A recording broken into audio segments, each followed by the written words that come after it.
of sales things. I was fighting, became world champion, started making money with fighting. But even fighting, kickboxing is not boxing, bro. Most I ever got paid for a fight was like 200 grand.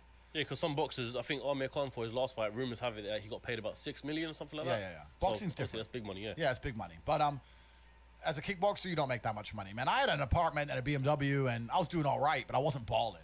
You know, I couldn't just pull money out the sky and just do whatever. Like, if you're fighting twice in a year, Yeah.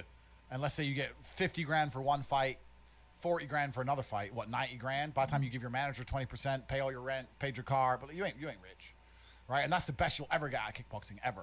Well, even at top level. Top level. You have to go to UFC, and even most UFC fighters have no money. Yeah. You got to be the champ to get paid. Yeah, people are saying Dana White Yeah. really robs their fighters. Well, I mean, the thing is with the UFC is that everyone says Dana White should pay them more, but look at how liquid the UFC is. Even during COVID, when basically every other organization couldn't function and shut down, he managed to keep shows running. He managed to keep UFC running, keep fighters getting paid, keep fighters in shape.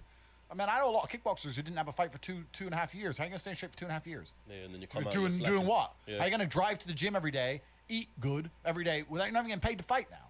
So it's hard. So maybe he does rob the fighters. I don't know. But he's an excellent businessman. He's provided a platform for people.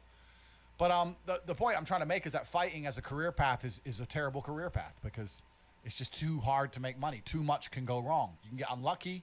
You can break your hand. You know, you can get sick on the day before a fight and then lose the fight because you had a bit of a cold and now you got knocked out and you're you know what I mean? Like, it's hard. It's too hard. It's unpredictable. So I always knew that even when I was fighting, and I was always trying to find a way to make money.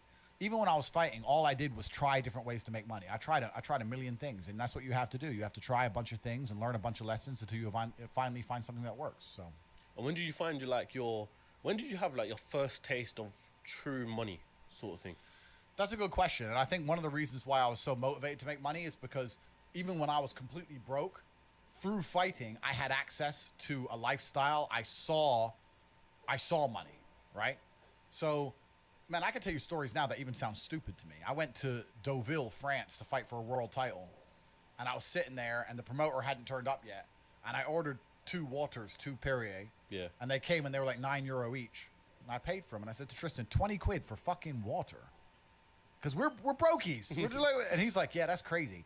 And we look around and there's all these tables just with water, champagne, food, you know, like $1,000 lunches, £1,000 lunches. No one gave a shit, right? And we're sitting there going, where are we going wrong with life? Like, we're worried about the price of water. That dude's got a lobster.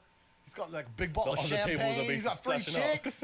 Like, we're going wrong. So I always knew there was outside of the matrix. There were these people who were living in a way that money didn't have any significance. Money wasn't real to them. So I always knew it. I was always around it, especially through fighting. I went to a bunch of crazy countries, Kazakhstan, all these places. We're in Kazakhstan, a poor country. It's just G-Wagon, G-Wagon, G-Wagon, G-Wagon. I'm like, what's going on? Like, there are people who are living outside the matrix, and once you live outside of it, once you get to a certain level of incomes and wealth, everything becomes free. Like, when I was looking at the price of that water, no one else in that restaurant even looked at the price of anything. It didn't matter. Yeah. And that's what I'm like now. I don't know the price of anything I eat or buy.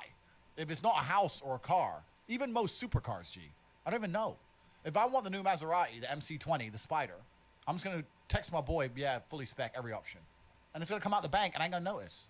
Like, it doesn't make a difference. If I have 11.8 million or 11.4 million, what difference does it make? It doesn't mean anything. Yeah. So you get to a point where the whole world's free. And then you start just buying stuff, not because you want it, but because it's completely free. So even if you 1% want it, right? You're like, oh, well, I might use it once.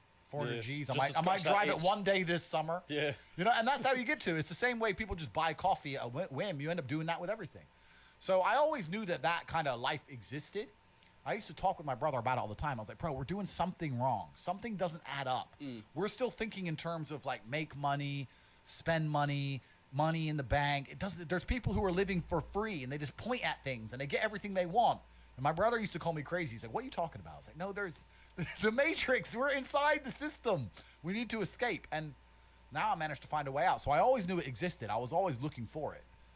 And it does exist, man. You can get to a point of income. You can get to a point of wealth generation where literally everything, I don't know how else to say it. I want to say it in a more articulate way for the sake of the podcast. The only way I can explain it is everything is free.